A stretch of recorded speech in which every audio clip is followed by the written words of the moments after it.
Cubaan suara. Bismillahirrahmanirrahim. Assalamualaikum warahmatullahi wabarakatuh. Baik, insyaAllah hari ini kita akan sambung semula sesi PDPR kita. Setelah lama kita buat PDPR bersemuka waktu puasa dulu, sempatlah sekejap. Dan kita sambung semula dari bulan 1 sampai bulan 3 hari itu. Kita belajar secara PDPR juga. Dan kemudian kita sambung semula sesi PDP secara bersemuka. Dan kemudian kita berbalik semula sesi PDPR secara sesi PDPR. Jadi hari ini kita akan mulakan dengan subjek tilawah Al-Quran, asas tilawah Al-Quran. Jadi Ustaz nak semua bawa keluar buku teks asas tilawah Al-Quran tahun 5 warna kuning. Okey, warna kuning, dan kita akan sambung semula tajuk yang terakhir. Tajuk yang terakhir di kita ni lah. Sebelum ni awak dah habiskan bahagian hafazan kan dengan Ustazah, lagi satu je kan? Tak apa. Hari ni Ustaz akan masuk dahulu kefahaman ayat. Kefahaman ayat tak banyak pun. Kalau kita akan cuba Ustaz akan cuba habiskan untuk PDPR kali ni. Itu tak sayang kita tak ada rezeki kan nak teruskan sesi PDP secara bersemuka. Jadi kali ni kita akan cuba habiskan, insyaAllah. Kalau sempat, insyaAllah kita akan cuba habiskan untuk sesi PDPR kali ni. Ustaz akan cuba push. Okey, baik. Semua boleh buka muka surat 35. Buku teks yang kuning ni tadi, asas tilawah Al-Quran, muka surat 35. Kita akan masuk kepada kefahaman Al-Quran bagi surah Al-Zalzalah. Sebelum ni awak dah hafal lah surah Al-Zalzalah ni dengan Ustazah Siti. Jadi hari ni kita akan masuk kepada kefahaman Al-Quran bagi surah Al-Zalzalah, muka surat 35. Okey, baik. Ustaz nak awak semua ikut bacaan Ustaz. Kita akan baca ayat demi ayat, dan kemudian lepas kita dah baca ayat demi ayat, kita akan baca terjemahan untuk kita fahamkan tentang surah ni. Nama pun kefahaman Al-Quran kan, mestilah kita kena baca terjemahan dia. Okey, ayat per ayat. Okey, baik. Kita akan mulakan. Bismillahirrahmanirrahim. Okey, kita tengok ayat yang pertama. Ustaz nak semua ikut sambil Ustaz baca, kamu ikut sekali. Idza zulzilatil ardu zilzalaha. Okey, terjemahan dia. Apabila bumi digegarkan dengan gegaran yang sedahsyat-dahsyatnya. Okey, ayat yang kedua. Wa akhrajatil ardu athqalaha. Serta bumi itu mengeluarkan segala isinya. Wa qalal insanu ma laha. Dan berkatalah manusia dengan perasaan gerun, apa yang sudah terjadi kepada bumi. Yauma idzin tuhaddithu akhbaraha. Pada hari itu bumi menceritakan khabar beritanya. Bi anna rabbaka awhalaha. Bahawa Tuhanmu telah memerintahnya berlaku demikian. Yauma idzin yasdurun nasu ashtatan liyurau a'malahum. Pada hari itu manusia akan keluar berselerak dari kubur masing-masing untuk diperlihatkan kepada mereka balasan amal-amal mereka. فَمَنْ يَعْمَلْ مِثْقَالَ ذَرَّةٍ خَيْرًا يَرَهُ. Maka sesiapa berbuat kebajikan seberat zarah, nescaya akan dilihatnya dalam surat amalan. Surat amalnya. Okey, yang terakhir, وَمَنْ يَعْمَلْ مِثْقَالَ ذَرَّةٍ شَرًّا يَرَهُ. Dan sesiapa berbuat kejahatan seberat zarah, nescaya akan dilihatnya dalam surat amalnya. Sadaqallahul azim. Jadi apa yang kita baca tadi dengan ayat demi ayat dengan terjemahan dia, apa yang kamu faham? Surah ini ceritakan tentang apa? Maksud surah Al-Zalzalah. Al-Zalzalah tu sebenarnya maksudnya apa? Dalam bahasa Arab, Al-Zalzalah. Tetapi kalau ikutkan terjemahan dalam bahasa Melayu, Al-Zalzalah membawa maksud gegaran. Gegaran. Gegaran. Kalau awak baca pun, idza zulzilatil ardu zilzalaha. Apabila bumi digegarkan. Zulzilah. Zulzilatil ard. Ard ni bumi. Bumi digegarkan. Zulzilati. Zulzilati. Zulzilah bermaksud gegaran. Okey, baik.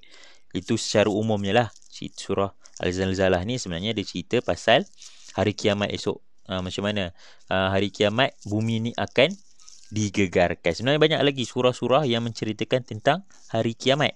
Dan salah satunya adalah surah Al-Zalzalah. Okey, baik. Kita dah tengok terjemahan mengikut ayat per ayat. Okey, jadi kita tengok pula intisari. Intisari ni maksudnya isi-isi surah Al-Zalzalah lah. Isi-isi dia secara umum. Okey. Sama-sama ikut bacaan Ustaz. Intisari surah Al-Zalzalah. Okey, yang pertama, surah Al-Zalzalah diturunkan di Madinah dan mengandungi 8 ayat. Okey, surah Al-Zalzalah diturunkan di Madinah. Sebenarnya surah Madaniyah dengan Makiyah ni ada maksud dia yang lain. Tak apalah, sebab ini tahap kamu tahun 5 lagi. Nanti masuk sekolah menengah kamu akan tahu apa beza sebenar surah Madaniyah dengan surah Makiyah. Cuma kali ini kamu cuma ingat je surah Al-Zalzalah diturunkan di Madinah. Okey, baik. Yang kedua, surah ini dinamakan Al-Zalzalah dalam kurungan gegaran kerana bumi pada hari kiamat akan digegarkan dengan kuat. Macam kita bincangkan tadi, Zalzalah maksudnya gegaran. Sebab apa? Kenapa surah ni dinamakan Zalzalah, gegaran? Sebab dia menceritakan tentang bagaimana bumi ini akan bergegar pada hari kiamat nanti. Okay, baik, kita tengok yang ketiga. Orang kafir kerap kali mengejek-ejek Nabi Muhammad, bertanyakan bilakah akan berlakunya kiamat. Waktu zaman Nabi dulu, orang kafir musyrikin Mekah, Yahudi selalu sangat tanya dekat Nabi, bila terjadinya hari kiamat. Hari kiamat, siapa pun tak tahu. Sesiapa pun tak akan tahu bila berlakunya hari kiamat kecuali Allah Subhanahu Wa Taala. Nabi Muhammad pun tak tahu bila terjadinya hari kiamat, sebab hanya Allah sahaja yang tahu bila hari kiamat akan berlaku. Jadi orang kafir sajalah nak mengejek-ngejek, nak kata Nabi Muhammad ni bodoh lah, tak tahu bila hari kiamat. Sedangkan hari kiamat hanya Tuhan saja yang tahu. Nabi pun tak tahu. Okey, baik, kita sambung balik bacaan. Yang keempat, Allah menegaskan apabila bumi digegarkan dengan gegaran yang dahsyat, umat manusia yang menyaksikan peristiwa itu akan bertanya sesama sendiri dengan cemas dan takut. Apa sudah jadi? Apa sebabnya berlaku? Okey, baik. Kita tengok yang kelima. Allah menerangkan pada hari itu manusia akan keluar berselerak dari kubur masing-masing untuk diperlihatkan kepada mereka balasan amal-amal mereka. Waktu hari kiamat nanti, Ustaz ada cerita kot kat tahun 5. Bila dah kiamat, dah settle kiamat, bila ditiupkan sangkakala yang kedua, manusia semua akan bangun dari kubur masing-masing.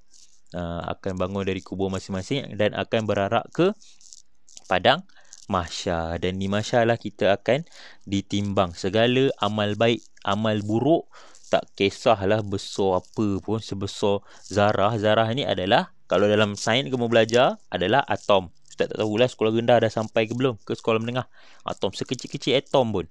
Macam kamu tengok Ant-Man tu, Ant-Man kan boleh kecil sampai besar atom. Sekecil-kecil tu pun amal baik ataupun amal buruk akan ditimbang di hari kiamat. Okey, baik. Kita sambung lagi. Maka sesiapa yang berbuat kebajikan seberat zarah, ni lah macam Ustaz kata tadi, zarah ni adalah atom. Yang awak tengok cerita Ant-Man, yang dia jadi kecil-kecil, sekecil-kecil atom tu. Sekecil-kecil itu pun, walaupun kamu buat baik kecil itu pun akan dinilai. Dan kalau kita buat amalan jahat sebesar itu pun akan dinilai oleh Allah Subhanahu Wa Taala. Nescaya, kita sambung semula, nescaya akan dilihatnya dalam surat amalnya. Dan sesiapa berbuat kejahatan seberat zarah, nescaya akan dilihatnya dalam surat amalnya. Yang terakhir, surah ini memberi galakan supaya kita jangan meninggalkan amalan-amalan yang baik dan menjauhi sebarang maksiat.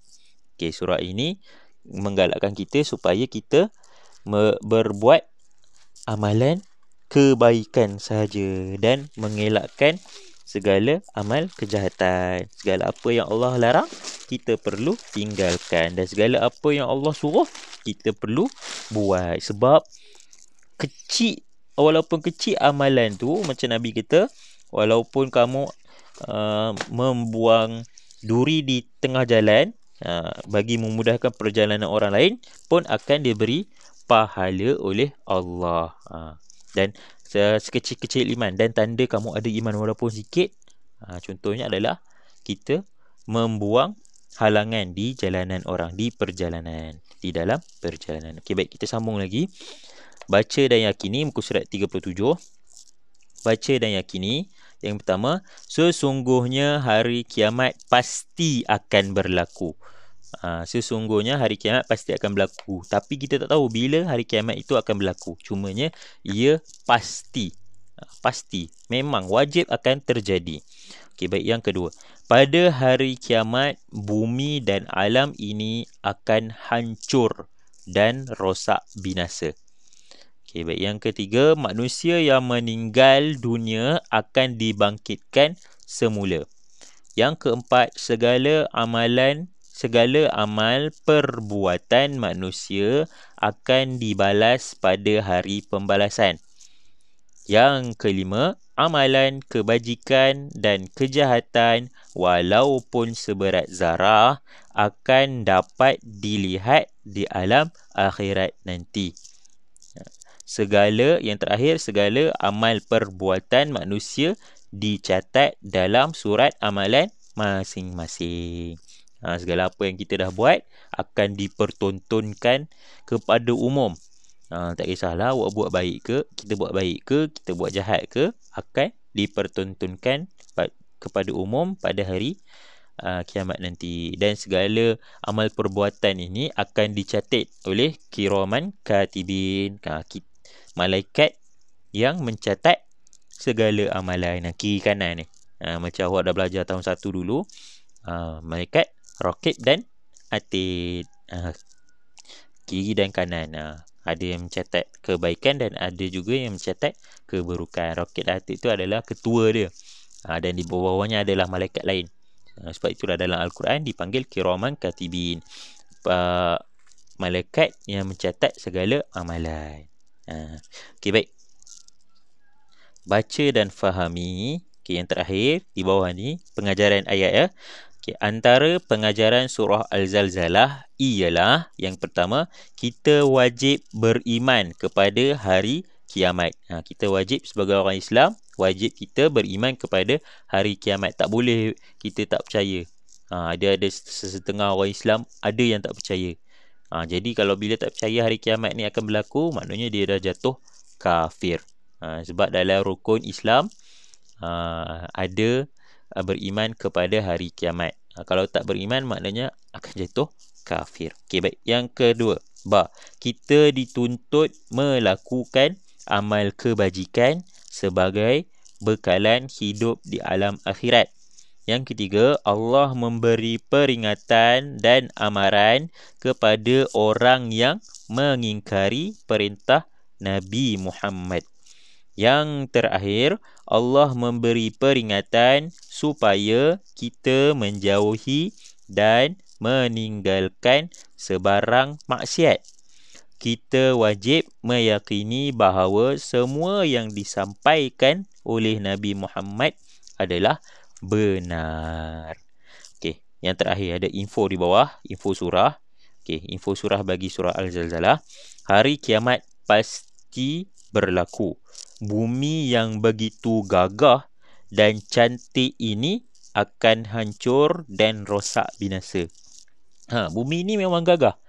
Kamu tengoklah berapa bilion orang duduk atas bumi ni. Tapi bumi ni tak pernah tak runtuh pun. Pernahlah gempa bumi, pernahlah kan. Tanah runtuh pernahlah. Cumanya bukan seluruh bumi yang akan hancur. Tetapi hari kiamat nanti akan hancur. Bumi ni gagah. Tapi di hari kiamat nanti dia akan hancur, meletup. Bergegar dan meletup. Menunjukkan bahawa bumi ini tidaklah kekal. Dia cuma gagah je. Gagah waktu ini. Tapi dia tidak kekal. Hanya Allah saja yang kekal. Okey, baik. Untuk kerja sekolah kamu, kejap ya, saya tengok dulu dekat modul, dekat buku aktiviti. Melekat. Tilawah, hafazan, kefahaman. 30. Tak ada ni ke? Tak ada. Oh. Tak ada ni pun. Tak ada latihan untuk tajwid. Pelik juga buku ni.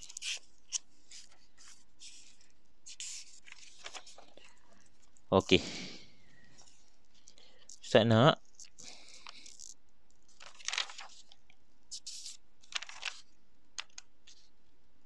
mudah saja ni. Okey, kerja rumah kamu, buka buku latihan Al-Quran. Okey, buku latihan Al-Quran. Buka muka surat 35. Dan Ustaz nak awak buat muka surat 35 dan juga 36. Dua muka surat saja dahulu. Yang lain tu nanti. Muka surat 35 dan juga 30. Alhamdulillah. Muka surat 36, 35 dan 36. Okey, buat yang ni dulu. Bahagian A, suaikan maksud ayat Al-Quran dengan ayat yang betul. Dia suruh suaikan ayat Al-Quran, ayat surah Al-Zalzalah dengan terjemahan sebelah kiri dia. Sebelah kiri terjemahan dia dan sebelah kanan adalah ayat dia. Jadi awak boleh rujuk buku teks tadi yang kita baca tadi, yang dah kita baca tadi, muka surat 35. Tengok saja. Suaikan. Ya, suaikan mengikut maksud ayat. Dan di muka surat sebelah B, bahagian B, dia suruh pilih jawapan yang betul bagi intipati surah Al-Zalzalah. Contohnya yang pertama, surah Al-Zalzalah diturunkan di mana? Di Mekah ke, di Mesir ke, di Kuala Lumpur ke? Tiba-tiba pula ada surah turun kat Kuala Lumpur, siapa nabinya tak tahu. Huruf sah Madinah. Tengoklah tadi kita dah belajar dah. Boleh rujuk buku teks muka surat 35 hingga 37. Tapi buat latihan muka surat 35 dan 36 sahaja. Buku latihan ni, buku aktiviti muka surat 35 dan 36. Boleh rujuk buku teks pada muka surat 35 hinggalah 37. Okey, itu sahaja, mudah. Okey. Baik. Itu sahaja untuk hari ini. Wassalamualaikum warahmatullahi wabarakatuh.